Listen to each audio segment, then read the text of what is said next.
नमस्कार। हिंदी ग्रामर में एक टॉपिक है जो अक्सर हम सबको बड़ा कंफ्यूज करता है, सकर्मक और अकर्मक क्रिया। पर अब चिंता की कोई बात नहीं है, क्योंकि आज हम एक ऐसी सिंपल सी ट्रिक सीखेंगे जिसके बाद ये अंतर पहचानना बिल्कुल बच्चों का खेल हो जाएगा।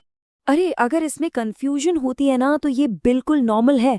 अच्छे अच्छे लोग यहाँ अटक जाते हैं, पर आज इस कंफ्यूजन को हमेशा के लिए जड़ से खत्म कर देते हैं। तो वो ट्रिक है क्या? बस एक छोटी सी सिंपल सी ट्रिक है, इतनी सिंपल कि इसे भूलना भी मुश्किल हो जाएगा। बस एक सवाल पूछना है और जवाब आपके सामने होगा। लेकिन उस ट्रिक पर जाने से पहले चलो फटाफट से एक बार बेसिक्स को रिवाइज कर लेते हैं। आखिर ये क्रिया होती क्या है?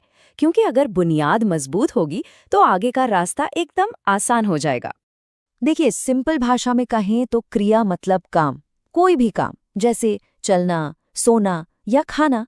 ये वो एक्शन वर्ड है जिसके बिना कोई भी सेंटेंस, कोई भी वाक्य अधूरा है। तो अब जब ये क्लियर हो गया है कि क्रिया क्या है, तो चलिए अब इसके उन दो टाइप पर आते हैं जहां असली कंफ्यूजन शुरू होती है। हाँ, सकर्मक और अकर्मक। मजे की बात तो ये है कि इसका पूरा राज तो इसके नाम में ही छिपा है।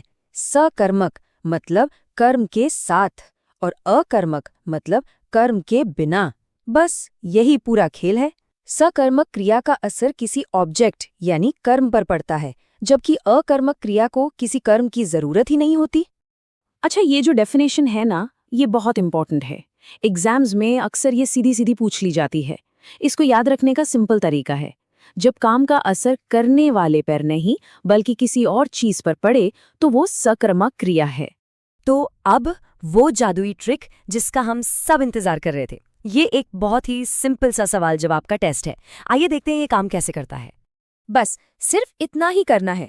क्रिया से केवल दो छोटे छोटे सवाल पूछने हैं, क्या और किसको।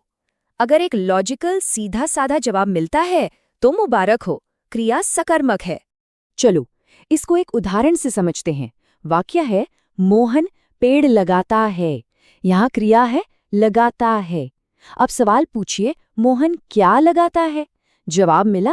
हाँ, बिल्कुल मिला, पेड़। क्योंकि हमें क्या का जवाब मिल गया, ये क्रिया 100% सकर्मक है।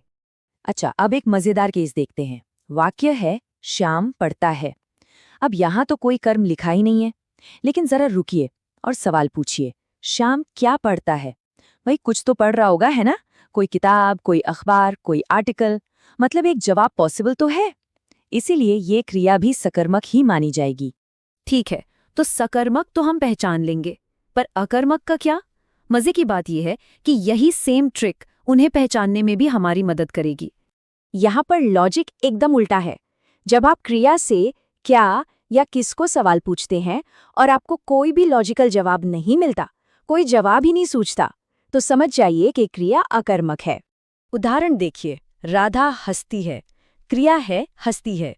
अब सवाल पूछिए, राधा क्या हंसती है या राधा किसको हंसती है?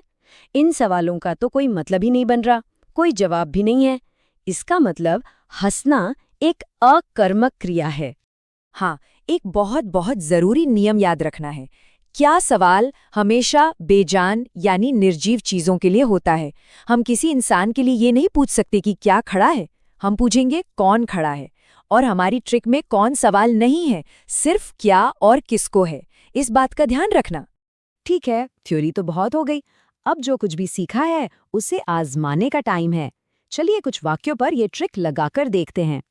चलो फटाफट देखते हैं। पहला, कृष्ण ने क्या बजाई? उत्तर है मुरली। जवाब मिला तो ये सकर्मक है। दूसरा, बच्चे क्या घूम रहे हैं?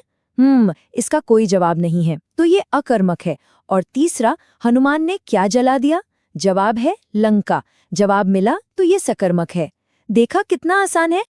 अब एक ऐसा उदाहरण है जो फंसा सकता है, तो जरा ध्यान से सुनिए। पानी बरस रहा है। यहाँ अगर हम पूछें क्या बरस रहा है, तो जवाब मिलता है पानी। तो क्या ये सकर्मक है? नहीं, यहाँ पानी कर्म नहीं है, बल्कि वो खुद ही काम कर रहा है, यानी वो करता है। क्रिया का असर किसी और पर नहीं पड़ रहा, इसलिए ये अकर्मक क्रिया है।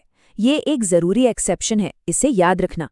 तो इस पूरी बातचीत का सार क्या है? बस एक लाइन में, क्रिया से पूछो क्या और किसको। अगर कोई लॉजिकल जवाब मिले तो वो सकर्मक है, और अगर नहीं तो वो अकर्मक है। बस यही है पूरी ट्रिक।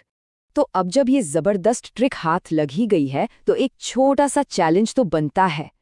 तो सवाल ये है, डाकिया चिट्ठी लाया, इस वाक्य में क्रिया लाया सकर्मक है या अकर्मक?